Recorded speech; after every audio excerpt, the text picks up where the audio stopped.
episode that you've all been waiting for, or Matt and I are excited about at least. It's called Rob Takes a Bath. What? What? The great It's debate. about time. First of all, I take showers because, as one of my kids once said, bathing is like just soaking in your own filth. This is true. This is true. But anyway, our great debate: should kids play tackle football? Let me just set it up. Matt and I are both wearing our Eagles gear as we talk about whether people should play football. So, E-A-G-L-E-S, Eagles! Our bias is showing a bit. So we may be hypocrites about what we say, we'll but see how this turns out. So I'm Matt Gotthold. I'm Ron Walter. And we are the Podcast Pediatricians. As always, we're on iTunes, Google Play, Stitcher, and remember to check out our website, podcastpediatricians.com, and sign up to our email list for special features and extras, and give us feedback and make suggestions for future shows. We have gotten a lot of feedback and questions that we do answer on the website, so please check that out. No champagne this today. Oh, gosh. The studio still reeks of alcohol. Like, people look at what are you doing in here? So no drunk podcast pediatricians. No, not this week. To run through our disclaimer as we like to do, we are sharing our own personal opinions on pediatric care.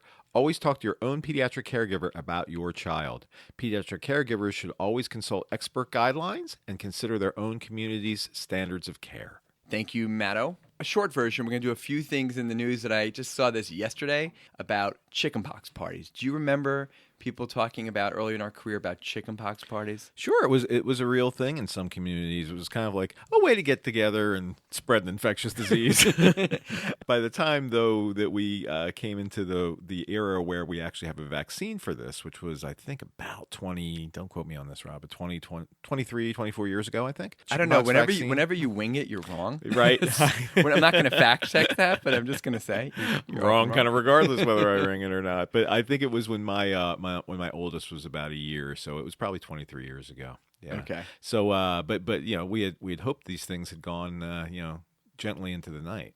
Right, and the thought is that if you get natural chickenpox, it's better than getting the vaccine, especially the people who hate all vaccines. Of course, the younger you are when you get regular chickenpox, the more likely you are to get shingles. Mm-hmm. So you can also get natural shingles later on for your children, and that's a treat. And adults forever, it stays in that nerve. Yippee. So this group, and they shared it on Facebook from Colorado, perhaps they were imbibing on their cannabis brownies. No, the moms there. No, not trashing Colorado. Just people there. Just trashing legal marijuana a little bit. But anyway, they talk about making a comfy tent fort of blankets to put all the children enclosed inside and then leave them in the tent so they can breathe each other's exhaled breath for 30 minutes, put glow sticks in, Legos, flashlights, and then let the party begin. And a bonus for putting bowls of food that they all can eat out of the same container to share their germs.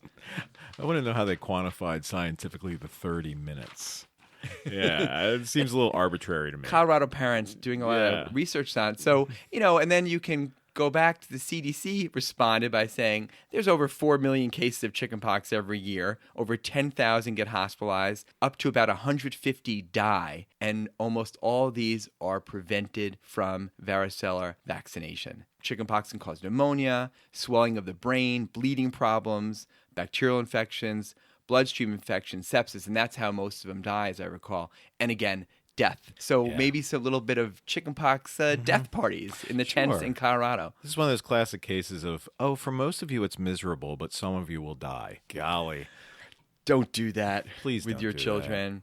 Another article, briefly, just want to touch on, of New York Times Magazine from a couple weeks ago. It's called, "As the Practice of Medicine Shifts, Can Doctors Avoid Burnout by Finding Meaning?" by a doctor that I'm going to butcher his name, Siddhartha Mukherjee. Did he not write several books? I believe he wrote The Gene and The Emperor of All Maladies. He is the author of The Emperor of All Maladies, a biography of cancer, and more recently, The Gene, an intimate history.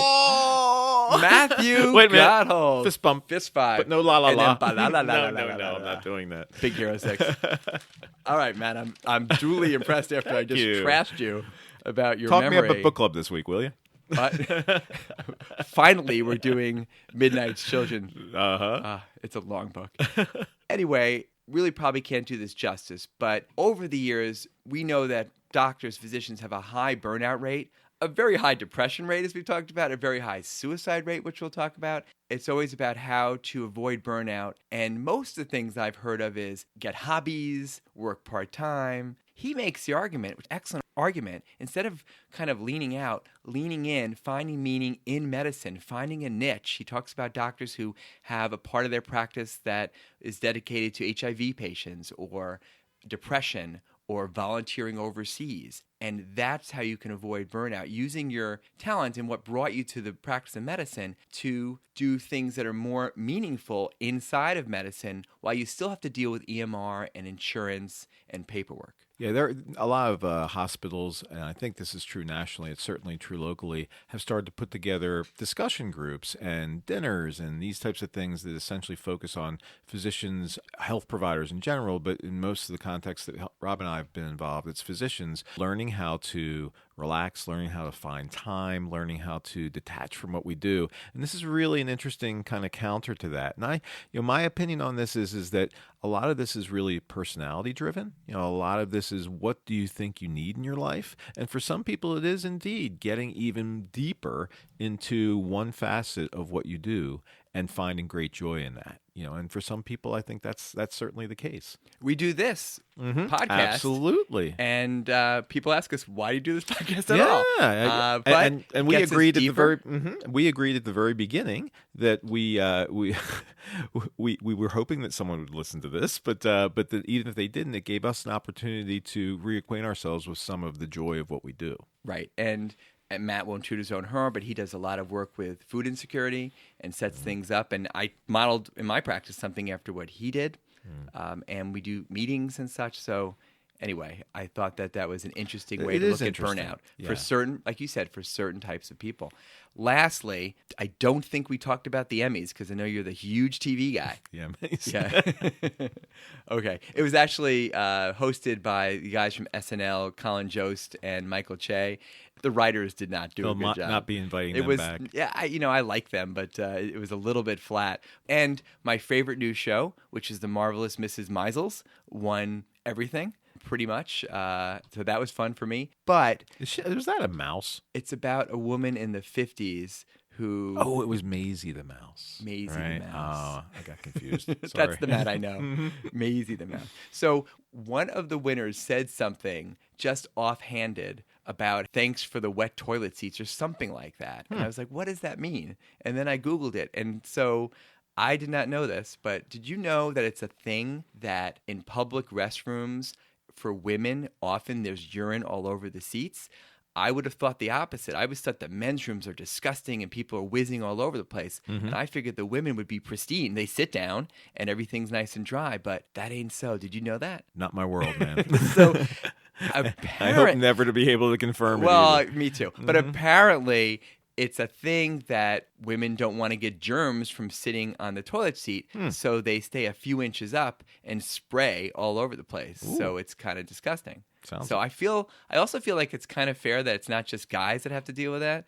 That it's a cross-gender thing. And speaking of that, do you know like in toilets they have those paper dispensers above that you can put over the toilet? Have you ever tried to use those? Used one to try to blow my nose once. It's not really good paper for that, but maybe it's just me. I don't understand it. I put it on, and then it shifts, and then like half of it goes in the toilet in the water, and like now and it's it starts wet. to like seep up. Yeah, it's it's a very weird thing. It's really disturbing. Have you seen the ones where it's like a cellophane or something, like a plastic wrap that goes over the toilet, and they crank it to a fresh piece? Yes, but that's okay. I like that. Then I'm not sure if I like it because it reminds me of those old towels that you just crank through the flattener, but it's still dirty. Right, but you hope that it's always new. They're not recycling it. You do hope that. But that's easy. I cannot confirm nor deny. Okay, I'm sure people have learned a lot from those discussions we had. And we are going to be right back with the great debate, should kids play tackle football, from the great Mark DiSapella from DC Children's versus... the fabulous Brad Bly from our own state of Delaware. We'll be right back after this message. So we want to give a shout out once again to Campus Quilts. Turn your old t-shirts into a quilt. So both Rob and I have sung the praises of this company. And if indeed you decide to use this company, which we highly recommend, and you use the promo code Pediatrician when you order or call, you will get 29% off. 29% off. 29% We just off. both ordered new ones for kids in our lives. So we're really excited about it. And if you all behave yourselves, we may post a picture of ours on our website. People are really excited about that with bated breath. Hey. All right. Anyway, once again, Campus Quilts, fantastic company, fantastic product, and we highly endorse them. CampusQuilts.com. We'll be right back.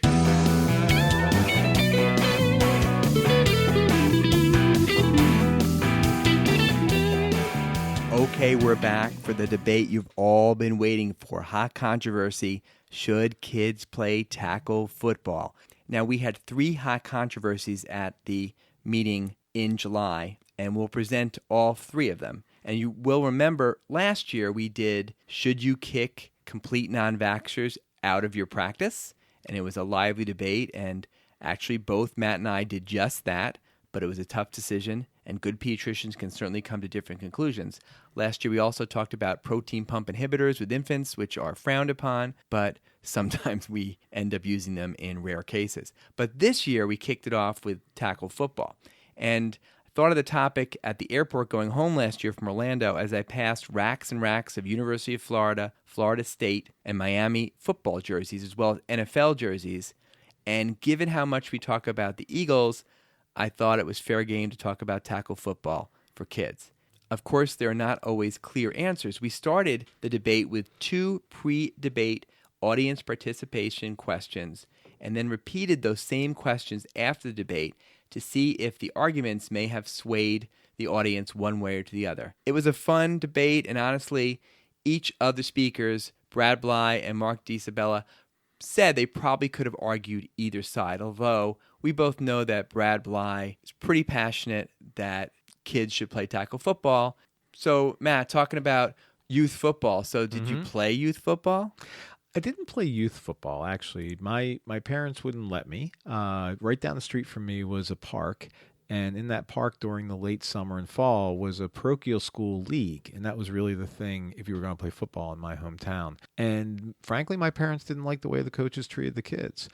Now, I did play my freshman year of high school. Did pretty well for somebody who was just playing for the first time. I wasn't very big. I think we've talked about the fact that I didn't hit puberty till I was about 16. So I would think I was 14 at the time or so, and distinctly remember being concussed. In retrospect, really, I can remember being in the pit going against some other guy, getting hit really hard in the head, and literally having a headache for the next 2 weeks. Now, did I sit out? Of course not. No. Coach said, get back up there and give it to him again. This is the Pine Barrens. That's just the way it is. Yeah, build them sturdy in South Jersey. But I ended up breaking my arm, and that was for the 4th time. I actually made it breaking a tackle against my best friend's high school. And honestly, the tackle kind of came serendipitously because I was aiming to take him out, and the guy with the ball was behind him. So, but it was the 4th time I broke my arm, and the orthopedic surgeon said, you might want to play soccer. But you got much closer to football than I did. I played a little. I played some tennis, and the closest I got was when I was the play-by-play announcer for football at our high school radio station. And you remember what that was? WKWZ Rocks. Syosset 88.5 on your FM radio dial. You were quite the radio personality as a youth. No, I was not. Okay. Getting back to the topic. Arguing for kids playing tackle football was Dr. Brad Bly, sports medicine specialist from our home state of Delaware, and against it was Dr. Mark DiSabella, neurologist from DC Children's. Before starting, the college football bona-fides for each debater was detailed. I don't know why I did that. Rob went into great detail with this. So Brad was a Boston University Terrier from 1997 to 2001, and his freshman year, his football team had a 1-win, 10-loss record. And subsequent to that, Boston U disbanded all football for the next 30 years. I was looking that up, and I saw that, and I said, I gotta mention that. Absolutely. That was worth the laugh right there.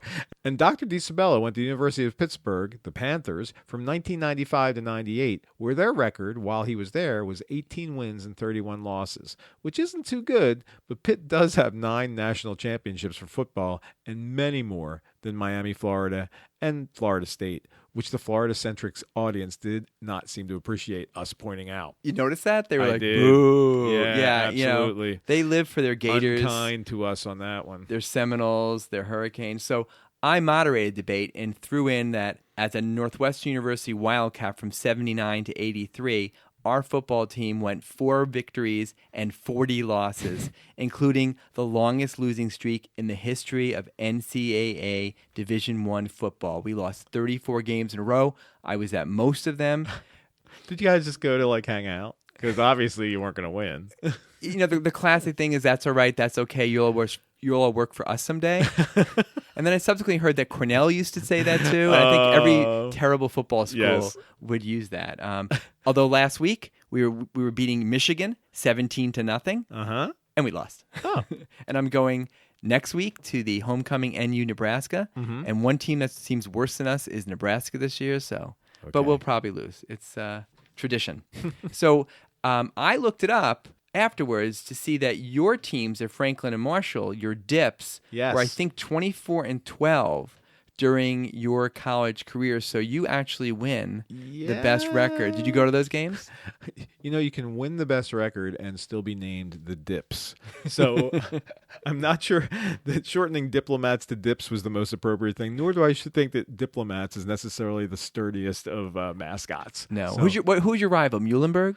Muhlenberg or Sinus, Albright, Mucknell. So to start the debate, we showed some recent local newspaper headlines, mostly from Jersey papers, which shows that high school football teams were disbanding and they were struggling to survive. There's some articles from Delaware of some people saying, don't let critics kill football. And then a long article from an orthopedic surgeon in Delaware saying that kids shouldn't play football anymore. There was in the front page of the News Journal a big quote from a longtime coach in Delaware in high school saying, I don't know how we're still alive. Wow. Which I thought was funny. So striking. And I do think that you were in the audience, Matt, but I do think I came off kind of biased since I started out wearing my Eagles underdog mask. Yes. And it kind of made me seem like I was pro football. And did I look good? Did I look good in it? Well, it was definitely improvement on your baseline, Rob. I just set you up for that. Okay. Yeah.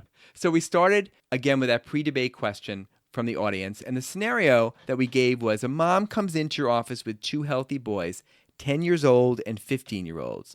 Both are really excited to start playing tackle football for the first time in the fall.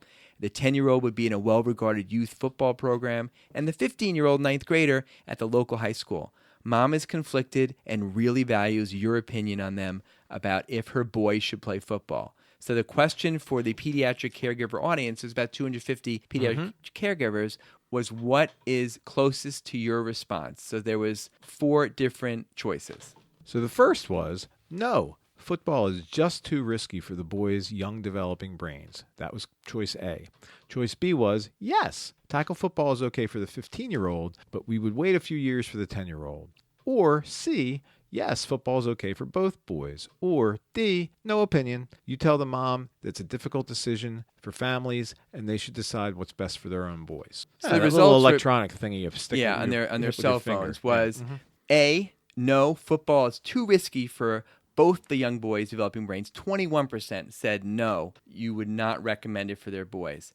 17% said, well, you can use it for your 15-year-old, but I'd wait a little while for the 10-year-old. 12% said yes, football for both boys. And by far, number one, 51% said no opinion. You tell mom it's a difficult decision for families, and they should decide what's best for their boys. Now, I had no idea how people would vote on this for the 250 or so people. It was really all over the place. Right. And I thought going in, since a majority of our audience was younger women, and it doesn't mean they don't like football, but based on some of my conversations, I thought they would be much more negative about giving advice about letting kids play football. The other hand, even though we have people from around the country, the number one state represented is Florida, and Florida is Florida, and they love football, and they have a lot of football fans. So Those were the pre-debate results. And Matt and I will tell you our answers when we get to the end.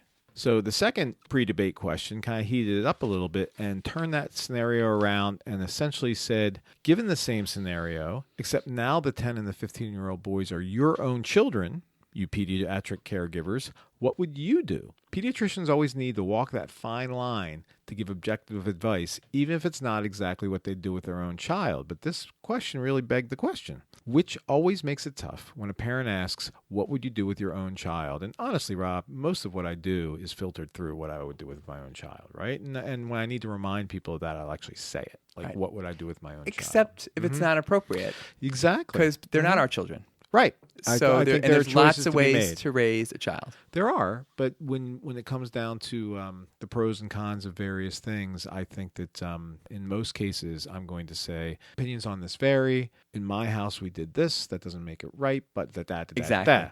But when I'm trying to make a clinical decision that's a lot more specific, that's when I use that filter. Right. So anyway, back to the debate. So the choices were no football. Tackle football would just be too risky for my boys. Or, yes, tackle football for the 15-year-old and not my 10-year-old. C, yes, tackle football for both my boys. Or D, I really don't know what I'd do with my own kids, so please leave me alone. And the pediatric caregiver results were Rob, that 56% of pediatric caregivers said no football for either of my boys. 12% said only the older teenager, not the younger boy. 25%, 1/4 of them said yes, tackle football is fine for both of my boys. And only 8% said, I really don't know what I do with my own kids, so please leave me alone. So when faced with the choice about their own kids, again, the majority said no for both. On the other hand, again, fully 1/4 said they would let both of their kids play football. So on to the debate with our sound effect. Let's get ready to rumble! I love using that sound effect, even though it's ridiculous when you have two sciencey nerds debating each other. But I use that every year. So Dr. Bly went first as pro tackle football, and we will give you some highlights. And again, any mistakes are ours and not his. He started out by showing a graph of two different career choices. Both had incomes of greater than $100,000, but one had 40% higher suicide rate than average and a 28% young adult depression risk, whereas the national average is 8%, and an average overall chance of early death. The second career had almost half the national suicide rate, much less than the first career, and a 40% lower depression rate than the first career, and half the overall rate of early death. Brad detailed that over 27 million U.S. youth from 16 to 18 years old play team sports, which jumps up to 60 million children of those ages and some kind of organized athletics. However, 70% of kids drop out of sports. Now, a study from the World Health Organization and CDC rated different health factors in people and how they contributed to early death. Hypertension was number 1, tobacco use number 2, and diabetes number 3. But the number 4 contributor to death worldwide is physical inactivity, which worldwide is 5.5%, but in the United States is an astounding 8.3%. That's a wow. That is a wow. We're so much worse. So yes, physical inactivity was a bigger factor than being overweight or obese, and obviously also leads to being overweight and obese. This is a large factor as to why today's children may be the first generation in the United States to have a shorter life expectancy than their parents, which just continues to astound me. We need kids to be more active to save lives, and there has been a significant decline in participation in sports among 6 to 12-year-olds. This includes most sports, but is most striking with a 30% decline in football. Youth football particularly has a big impact on kids in lower socioeconomic groups. More than any other sport, including basketball, higher percentages of tackle youth football players have family incomes of under $50,000, and only 27% are over $100,000. This is in contrast to lacrosse and swimming, where about half of families have incomes of over $100,000, and only 4 to 8% have incomes of under $50,000. Of all the things he talked about, this something I wasn't really compelling. aware of. Yeah. It was really compelling about so many of these kids are in lower socioeconomic groups, yes, and with less opportunities, and in those groups are known to have more obesity and more issues with not exercising as much. So that was a really good argument. And that football essentially gets them off the couch. So, more participants in football are from lower income families, and with so many more athletes per team in football, there are many, many more opportunities for athletes of all shapes and sizes to play football compared to other sports. And yes, 1.1 million athletes play high school football. That's as much as the next two top sports combined, track and field and basketball. An article in the British Journal of Sports Medicine from October 2016 by James MacDonald said recent calls to ban or curb youth tackle football, rugby, and other contact sports markedly underplays an essential point. It is much more dangerous for youth to be sedentary than the risk of injury in playing a contact sport. He went on to say that sports improve self-esteem, lead to higher academic and career achievement, decrease the risk of obesity, heart disease, and certain cancers, as well as social problems, mental health issues, suicide risk, and all causes of mortality. Now, there's somewhere between 1.6 and 3.8 million sports recreation-related concussions a year, and they make up about 9% of high school injuries. Now, football is the number one sport for concussions for boys, and soccer is for girls, but well over half of head injuries among youth are due to falls, assaults, and motor vehicle accidents. So it's really a very small slice that's due to football. And then here's where his comments got interesting to me, talking about that second impact system. He called into question if the second impact system really exists for young athletes. Now, I did mention it's rare, but in a paper in Pediatrics in 2011, he noted that they could only find 17 high school players who died of head and neck injury after already sustaining a concussion the previous few days or up to 4 weeks before that. So a total of 17 deaths out of 1,827 sudden deaths from 1980 to 2009. So he was saying that if it exists, it's really, really rare and really not something that should be put as a huge factor against football. I must say, I do talk about second impact syndrome in my office and maybe did not realize how rare it is. Well, I think, I'm just thinking about this right now with the fact that we both said that the newer inclination is to send kids back to school earlier, with concussions. I think the reality or lack of reality of second impact syndrome is probably important for us to be considering when we're doing that. Right. You send them back to school, and the next thing you know, they're back into their sports. It wasn't a focus for Dr. DeCipel in his concussion talk, but I would mention that we still need to have a progression of return to play. So the emphasis is getting back into school and learning, but you're still going to be extra careful to make sure most symptoms are gone before they actually work their way up to start varsity sports again. That's an excellent point, Robbo. A first for you. So we also did address the possibility of long-term risks from head trauma, including chronic traumatic encephalopathy, or CTE, which is a combination of depression, mild cognitive defects, erratic behavior, and likely the deposition of tau, T-A-U, proteins in the brain. Now, CTE is thought to be triggered by multiple repetitive traumatic brain injuries with concussive and subconcussive forces that evolve slowly in a genetically predisposed individual with an average onset at age 43. And he then did mention, to his credit, he mentioned the media. He mentioned the movie Concussion starring Will Smith. Did you see that movie? I didn't. No. Was it worth seeing? I did. I saw it on a plane. Mm-hmm. So when you see a movie on a plane, you don't really remember it. Right. I thought, I'm not sure. I'm not sure how much could have been embellished. I wasn't using a critical eye on that. Well, much to my admiration, Brad managed to weave a little bit of literature into this, and he quoted Dickens. And Dickens said, "False facts are highly injurious to the progression of science, for they endure long." And then showed some inflammatory articles about CTE in the media, inflammatory meaning stirring in the pot. He detailed one case of a former NHL enforcer who played 12 seasons and had almost 2,000 penalty minutes, and that's a lot. After retiring, he suffered from depression and feared that he had neurodegenerative disorder associated with his head injuries, and then consequently committed suicide in 2015. However, on autopsy, there was no evidence of chronic traumatic encephalopathy in his brain. Who's the most famous NHL enforcer, Rob? Well, I'll have to go back to Dave Schultz. Oh, yeah. Dave Schultz, Philadelphia Flyer. Flyers. Although, all I remember about him is that he was pummeled by my Clark Gillies of the New York Islanders. I think the most famous, probably, even though we think of Dave Schultz here, is probably Tiger Williams. He Yeah. played for the Maple Leafs, and he was tough. And when I think of the toughest player, the dirtiest, toughest player, probably the best player, Right. Gordie Howe. Oh, Gordie Howe came to mind. Yeah. Would not want to go into the corner with Gordie Howe into the absolutely boards. not. We should mention that chronic traumatic encephalopathy is basically only diagnosed at autopsy, but there are some new studies that are promising to diagnose possible CTE in brain scans while someone's still living, but it's a ways away from being definitive. No single controlled epidemiologic study so far has quantified CTE risk for any sport. One study showed higher than expected rates of Alzheimer's and ALS in former NFL players, but there were also half the amount of deaths overall compared to the general population. While suicides are becoming more and more common among former NFL players, the rate of suicide nationally in adult males has increased 25% since 1999.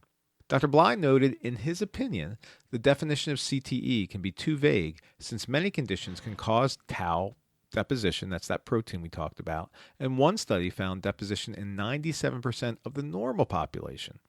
One study concluded that CTE-like findings are not confined to professional athletes, with the risk factors of head injury are similar in the general population.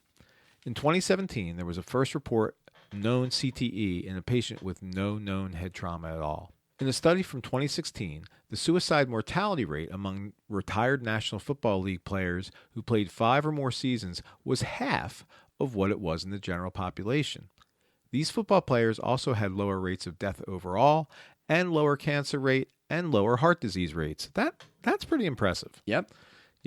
Lastly, he noted that multiple large-scale epidemiologic studies have consistently found that former high school football players, including those who played professional football later, had better or similar health outcomes when compared to the general public and non-football athletes.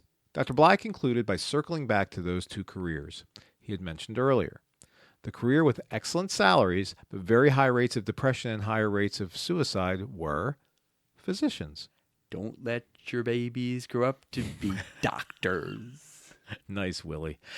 The career with excellent salary but lower than expected suicide rates and less high depression rates and half the usual death risk was professional football players. Are you ready for some football? There you go.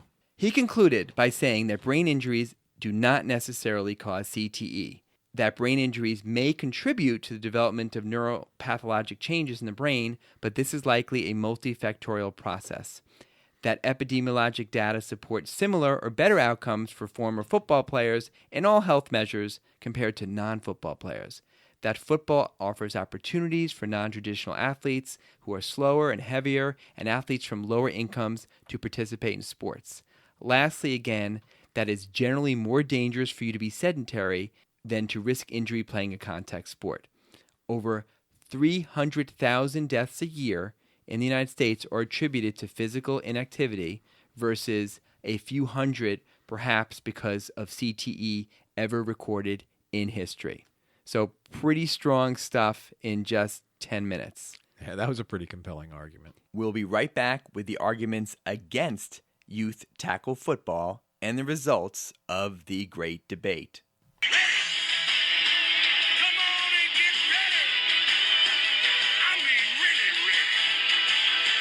Are you ready for some football? And we're back with the arguments against youth tackle football by Dr. DiSapella. Dr. DiSabella reviewed statistics about concussions that 33 million children worldwide sustain a concussion each year. 75% of traumatic brain injury is classified as concussions or mild traumatic brain injuries. His first point was that childhood and adolescence is dangerous enough without adding head trauma. He detailed the epidemic of bullying in 2 to 17-year-olds and the all too familiar and sad increase in school shootings across America, along with opioid use and other drug use. Do we really need more dangers for our youth, like those from brain injuries from football, he asked? In a study in 2012, CTE was seen in 33 of 34 brains from former NFL players on autopsy. Other series in 2016 had 90 of 94 brains, and in 2017, 110 out of 111 brains. In 2013, over 4,500 players were awarded settlements from the NFL regarding brain injury. Those are impressive. 110 out of 111 brains. Yeah. Also in 2013, the National Institute for Occupational Safety and Health looked at 3,349 NFL players who played at least 5 seasons from 1959 through 1988, and the risk of death from neurodegenerative causes was 3 times higher among the NFL cohort, and the Alzheimer's was 4 times higher. CTE, a neurodegenerative disease believed to be caused in part by exposure to repetitive head impacts, including concussions, as well as subconcussive traumas. This is seen through changes in white matter and the accumulation of those abnormal hyperphosphorylated forms of protein called the tau protein. Okay, this did remind me of a Leonardo da Vinci book that we read for book club last year. Do you remember the whole Woodpecker Tongue thing? Oh, yeah, it was fascinating. So Leonardo da Vinci made lists all the time. And there's always random things like learning how to walk on ice in Flanders, learning how to square a triangle, figuring out how to measure the sun, how to map out the city of Milan. You know, he is a genius, and I agree he's a genius, but, you know, I really think he had ADHD. And also was known that he rarely completed anything. Right. Which, does that remind you of like somebody you know, Matt? Anybody? I don't have no idea what you're talking about. Okay.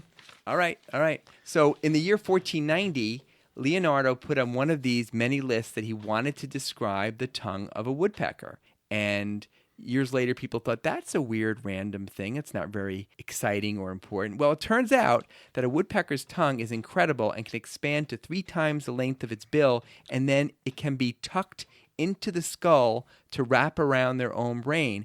And this is why they can survive hitting tree bark repeatedly with their head with a force that's 10 times greater than what would kill any human being because of this bizarre tongue. Unfortunately, youth do not have tongues that can wrap around their brains when they play contact sports. So, speaking of our book club, have you finished Midnight Children yet? I got 1 week, Matt. I'm on disc 9 of 22, and each disc is an hour long. Snot nose. You got to get working going. on it, man. Wee Willie Winky. I'm working on it. Okay. Yeah, if anybody has the opportunity and just Google the woodpecker's tongue and Da Vinci, there's really a fascinating picture. It does indeed have the tongue essentially kind of pulling back and wrapping backwards around the brain to protect this thing. Really fascinating.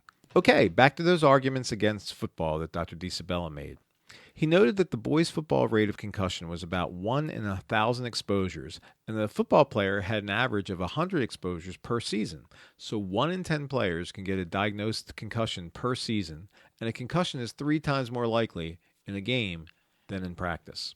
According to the article in the Journal of Athletic Training in 2017, this risk was almost twice the next highest risk in boys' sports, which was from boys' wrestling. High risk for girls was in soccer, and also in field hockey and girls volleyball. Most significantly, he cited a paper in 2017 showing the age of first exposure to American football and the risk of neuropsychiatric and cognitive outcomes that were highly correlated with when the competitive football was begun before age 12.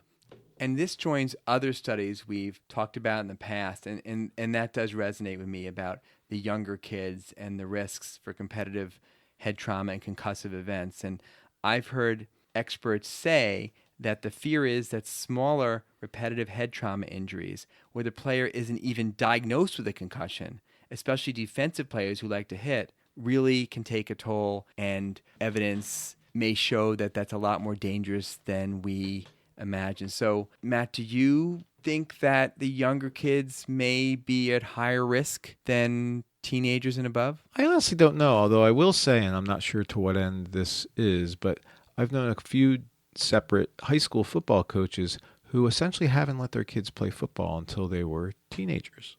So Dr. DiSabella also mentioned that there's no real advances in the design of football gear helmets that prevent concussions at all, even though football proponents will talk about improved equipment. Another argument made by football people, he said, is that there's much better care and recognition of head trauma, and that should be helpful. But even so, he pointed out, if there was a cure for cancer, would you still want to get cancer in the first place? Isn't it better to prevent the head trauma itself by stopping tackle football, not just say, oh, we can treat it better after it happens? He points out that even with new safety emphasis in tackling, football is inherently violent. and it is an unsafe sport, and children are at the highest risk. So again, to summarize Dr. DiSabella's argument against football: 1, it's the most likely sport for severe head injuries. 2, football is increasingly violent and is sensationalized to make our children want to play. 3, sports are not necessary to make our children active. And 4, removing tackling from football would reduce traumatic brain injury and likely improve aerobic activation. Let's just play touch football. 5, high school football carries the highest rate of concussion in all sports. 6, exposure to football before 12 years of age is associated with significantly elevated risks of cognitive, depressive, and apathetic symptoms in older age. 7, CTE has a relationship to repetitive head trauma. 8, helmets and mouth guards do not prevent concussion. So, he argued, stop tackle football in its current form and save our kids' brains. Save those brains. I want to mention in the middle of preparing for the debate, I read an article in Sports Illustrated by Greg Bishop about the former Washington State quarterback Tyler Hilinski. Have you heard about him? No. So he died of suicide, and he was a star football player. And the article was about that it made everyone question football. And his family was amazing, big football boosters, and they loved football. They loved their son who played football. His son loved playing football. So it didn't answer any questions, but it was just kind of heartbreaking about the culture of football and how these issues can really affect a family and a community. Yeah, there is absolutely a culture, a deep culture, which is part of the admirable part about football to an extent, but it's also sometimes some of the damaging part exactly. of football. Yeah. Yes. So after debate ended, the audience got to vote again. We asked them, after hearing both debates, if you are the pediatric caregiver, what would you recommend to that mom with a 10 and 15-year-old boy? And again, so choice was A, no football for either boy. And 28% said no football for either. That was up from 21%. So that upticked up against all football. Next was B, that just tackle football for the older kid. And that went up to 27% from 17%. So that also ticked up quite a bit after the debate. The yes for both boys actually went down from 12% to 7%. And then no opinion, it's a difficult decision, you should decide what's best, that went down from 51% to 38%. So while no opinion, just sharing some facts and telling them they should make their own decision was still the most popular choice, but it did go down after the debate. So I'd have to say the needle did move towards not recommending youth playing tackle football after the debate. Okay, Matt, moment of truth. What would you advise that mom in your practice with her 10 and 15-year-old boy? Wow, that's a tough one. As you know, I have a son.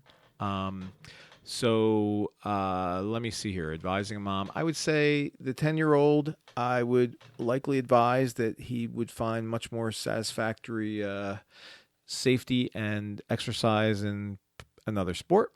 And the 15-year-old, tougher. But I think that I would tell her that there are an awful lot of things to consider on both sides of the situation. I would also try to consider the family situation, as you talked about. I mean, some people just are in a different situation in terms of their options to provide their child with some activity. And I think that Dr. Bly made a somewhat compelling argument for the fact that a lot of kids, this is their sole source of significant exercise. So would you have voted okay for the teenager, not for the younger kid? I or think would you so. have voted that they need to make the choice on their own?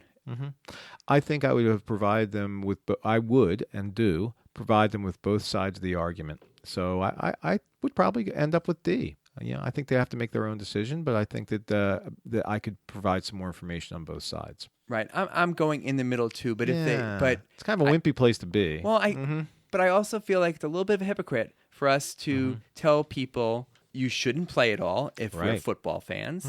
I guess I would tell you have to make the decision, but I do think that strongly telling them that there's evidence that the younger kids may have higher risk is a very reasonable thing for us to do. Now, if they still decide to do it, I'm not going to at all act surprised, and they're still great parents. They can make that decision. Right. It's their child, but I think we're kind of in the same ballpark on that. Would you have a major loss in your life if there was no football in your life? Oh, I would miss it.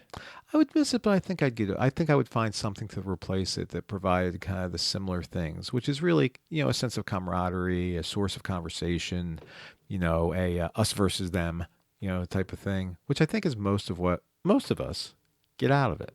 Right. Right. So I think it's replaceable, but I'd miss needless it. to say, I'm not giving up my Eagles tickets. So, not anytime soon, at least. All right. So when we looked at how caregivers voted after the debate and what would they do with their own 10, Their 15 own year kids. their own Your kids, kids, which we right. just kind of got into a little bit. And let me just add that certainly we're not saying that girls can't play tackle football, but we don't want to really add that variable to this question. So A was no to football. Tackle football would just be too risky for my own boys, the pediatric providers' boys, developing brains. 56% of pediatric caregivers said this before and after the debate. So there's no change. No change. So Both over said, half said nope, no, they wouldn't let not my their boys. son play football. B, yes, tackle football for my 15-year-old, but I'd wait for my 10-year-old. 13% said this before, and that went up to 17% after the debate. So a slight increase there. And C, yes, tackle football is okay for both of my boys. 25% said this before the debate, and only 17% said this after the debate. So a little downtick there.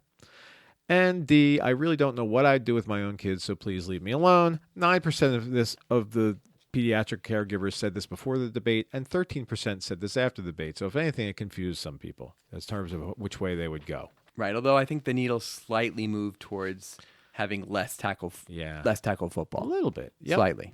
Yep. So, Rabarito, what would you do with your boys? So I have to point out that my son does not like football at all. He would never play football. But if the question was if he really, really wanted to, I would tell him that I wouldn't want him to do it until he's older. But would I have my teenage boy who all he wants to do is play football and then say, no, you can't, while I was wearing my Eagles jerseys all the time? I have a hard time to do that. Now, I know other pediatricians say, oh, my God, it's your child and it's your child's brain. But I have a hard time saying to my child, you can absolutely not do that. I would discourage him to the nines not to do it. What about you? Well, this actually came up at my house. My son was a soccer player all through high school, and he was asked as a senior to be the extra point kicker for the football team. So we kind of took middle of the road here. Like, he was a football player, but he really wasn't a football player. So he got to be. It was a great experience. I think it was the best team experience he ever had, at least from the standpoint of being on in a winning culture and on a winning team. So I don't regret that at all.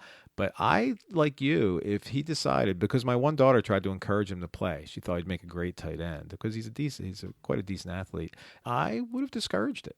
Right, but if he came home and said, Dad, I really want to do this. Please don't ruin my dream. Right. Would you have said absolutely not? I think at that point he's old enough to have a logical conversation about the pros and cons of it. And I would do my very best to have that conversation. And again, as somebody who played, albeit it was a very brief stint, golly, I still think about how crummy I felt after I got my head racked, a half a dozen times, and I can't imagine that was a benign, experience. I'm gonna push you on this. So you have that conversation with him. He's like, Dad, this is my dream. Let me pursue my dream. The coach, they be as safe as they can. Would you say, you're not playing? Or would you say, okay? You know what? I don't think it would be an abrupt conversation. This would be a conversation that it would have evolved over months. And so I think that months later, I don't he think said, that's a Dad, fair question. Well, months later, he said, Dad, I want to play. At some point, the first day of practice is coming up. Are you going to let him go? Or are you going to say no? No. I'm going to say no. Okay. Mm-hmm. This is similar to those questions like, what would you do if that was your daughter, Or exactly. what would you do? Exactly. And I'll be honest with you, until you're actually in that situation, you can espouse something for as long as you can and as firmly as you can. But until you're in that situation, you never know what you're going to say. True. So I'll end with that. That's true. Now, I will say in the last note that I do feel a little more hopeful for football. A paper just came out this week in JAMA, an article written by Dr. Wiebe at the University of Pennsylvania that showed that the rates of concussion in college football in the Ivy League was drastically reduced with one simple rule change. The Ivy League moved up their kickoff just 5 yards to the 40-yard line. And kickoffs are the most violent concussion-causing plays of all. And having just set 5 yards forward reduced the returns from 48% down to 18%, and the total concussions went down 81% over the last 2 seasons, even in the non-kickoff plays. Now, that doesn't make great sense to me. I didn't read this in detail. I think the last couple years, there's a lot more emphasis on better tackling, so it's hard for me to know if that one rule can be isolated and such, but 81% decrease, 81%. So I'm hopeful that they can certainly make football safer. Certainly, it makes good sense. I mean, you can imagine that 5 extra yards, is going to decrease really the getting up a good head of steam and putting a whack on somebody, right? Exactly. Okay, that's all for now, boys and girls. Stay tuned for upcoming episodes on bugs and drugs and all things scalp. Say goodnight, Matthew. Thanks for joining us. Good night.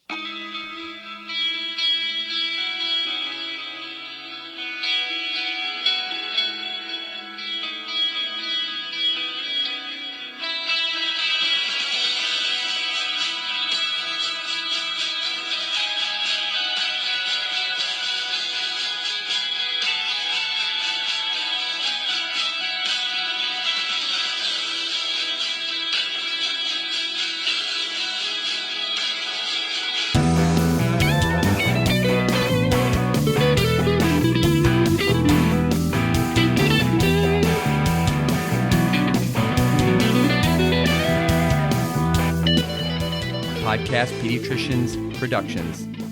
All rights reserved.